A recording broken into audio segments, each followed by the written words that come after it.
Alhamdulillah. Comment être riche?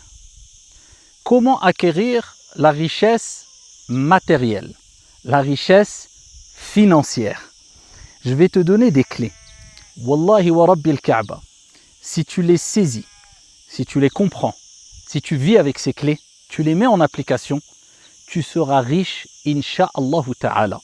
Alors, il faut bien comprendre une chose, tu seras riche financièrement, mais aussi, et pas que, mais aussi spirituellement. Tu auras une richesse de foi, de cœur, une richesse d'âme. Alors, il faut bien comprendre une chose avant tout, c'est que tout est relatif. La richesse financière, c'est d'avoir une certaine autosuffisance. Tu as un excès de biens, tu peux te faire plaisir, tu n'es pas dépendant d'autres personnes, d'une structure quelconque. Eh bien, tout est relatif, ça dépend. Ça dépend avant tout de ton état d'esprit. Certaines personnes vivent avec ce qu'on appelle al-qana'a, le contentement de ce qu'ils ont. Eh bien, ceux-là sont plus facilement riches matériellement que ceux qui peut-être ont plus de biens, mais n'ont pas al-qana'a, le contentement. Je vais te donner un exemple. Et ensuite, par la suite, on va développer les clés concrètes qui te permettront, insha'Allah ta'ala, d'être riche. Une personne qui a réussi à avoir un mode de vie assez modeste, il s'est habitué à cela puisqu'il a un certain contentement, le qana'a, il se suffit de peu, il ne rentre pas dans l'excès. Celui-là, s'il a un excès de 20 000 euros dans son compte, il se considérera comme très riche puisque lui, il a l'habitude de vivre avec peut-être 1 500 euros par mois ou 2 000 ou 2 500 euros par mois, peu importe.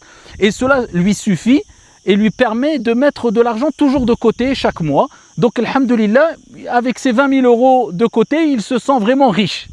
D'autres personnes n'ont pas al-qana'a, le contentement. Ils ne sont jamais rassasiés. Ils ne vivent pas avec cet état d'esprit qui est « il faut que je me contente de ce que j'ai, que je ne rentre pas dans l'excès, dans trop de gaspillage », eh bien il en veut toujours plus. Même s'il gagne 50 000 euros par mois, même s'il a 500 000 euros dans son compte bancaire, puisqu'il n'est jamais rassasié, puisqu'il ne vit pas avec le qana'a, le contentement, eh bien il ne se sent jamais riche et donc il n'est jamais satisfait et donc il n'est jamais heureux. Donc pour lui, ce n'est pas une vraie richesse, puisqu'il n'a pas accédé à la première richesse qui te permet de te satisfaire et de profiter de la richesse matérielle, à savoir la richesse du cœur. Et la richesse du cœur, c'est quoi? C'est al-qana'a, c'est le contentement. Et pour argumenter cela, je vais te donner quelques textes prophétiques et quelques versets coraniques.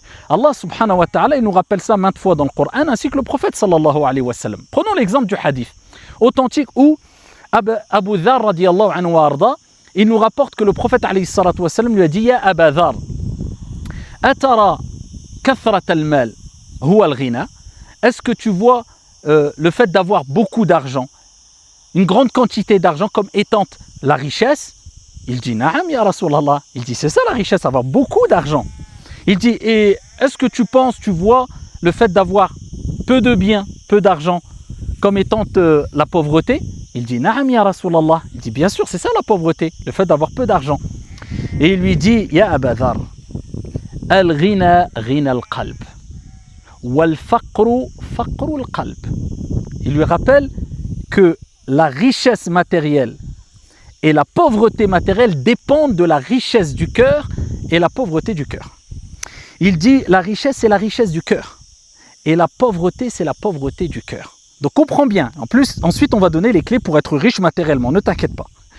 Alors, là tu comprends déjà qu'il est indispensable d'avoir cette richesse du cœur, cette richesse d'âme, pour pouvoir profiter de cette richesse matérielle et voir ce que tu as entre les mains, comme bien, comme matériel, comme argent, comme une réelle richesse, et profiter en étant rassasié avec un contentement sans vouloir toujours plus et sans tomber dans un excès qui ne te rendra jamais satisfait. Pour argumenter encore cela, un hadith extraordinaire rapporté par Ibn Majah.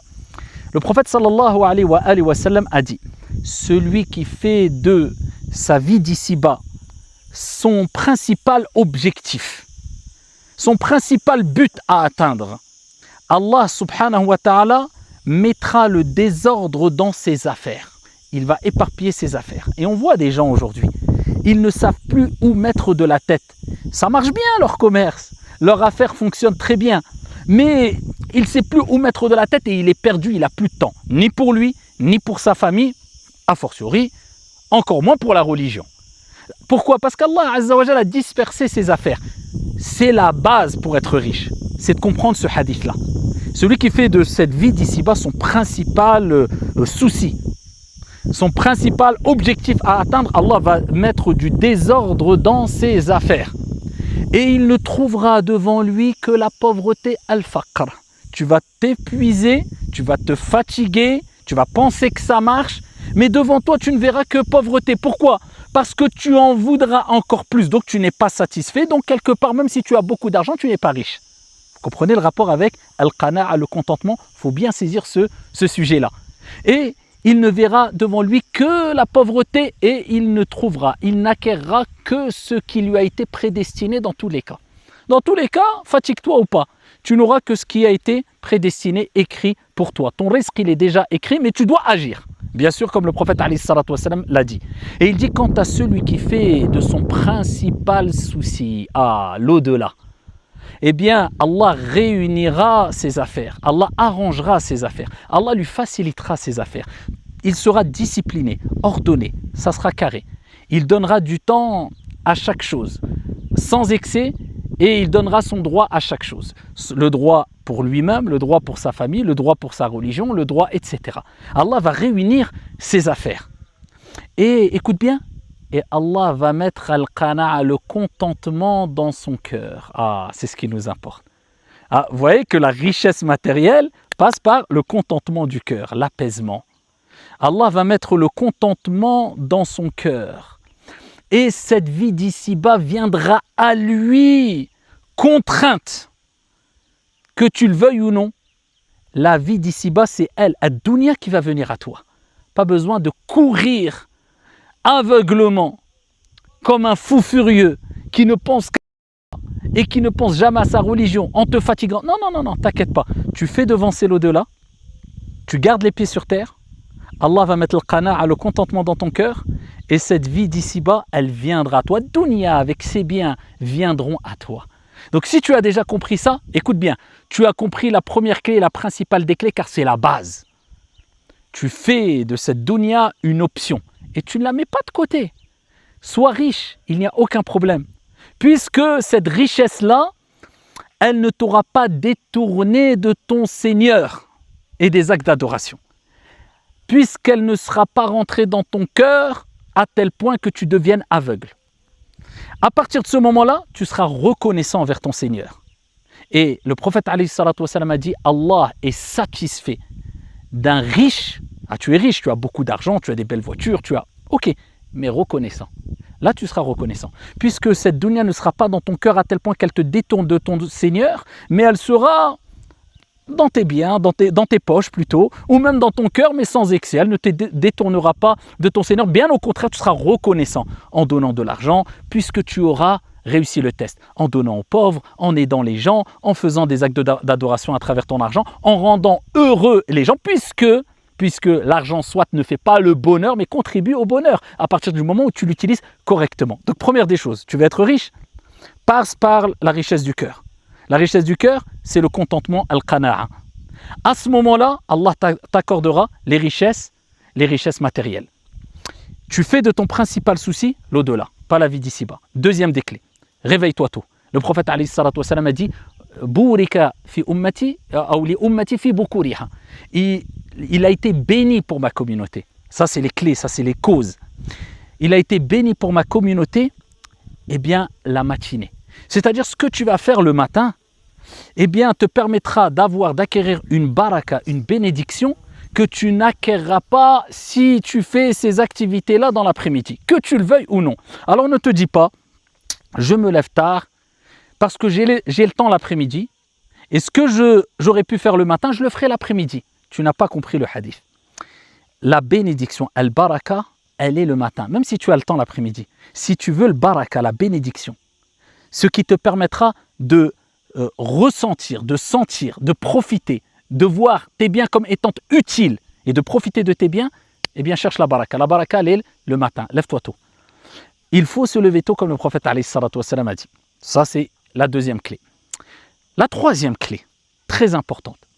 Le prophète sallallahu alayhi wa sallam fi sahih, il nous dit que celui qui veut avoir, traduction du sens, des biens abondants, beaucoup d'argent, beaucoup de biens, et voir sa vie s'allonger, avoir une longue vie, qu'il maintienne les liens de parenté. Allah, plus tu maintiendras et tu feras des efforts pour préserver, pour renforcer, pour protéger les liens de parenté, à travers ton bon comportement envers tes parents particulièrement, en les visitant et en faisant de cette visite, de cette relation, pas une corvée, pas une option, mais une priorité dans ta vie.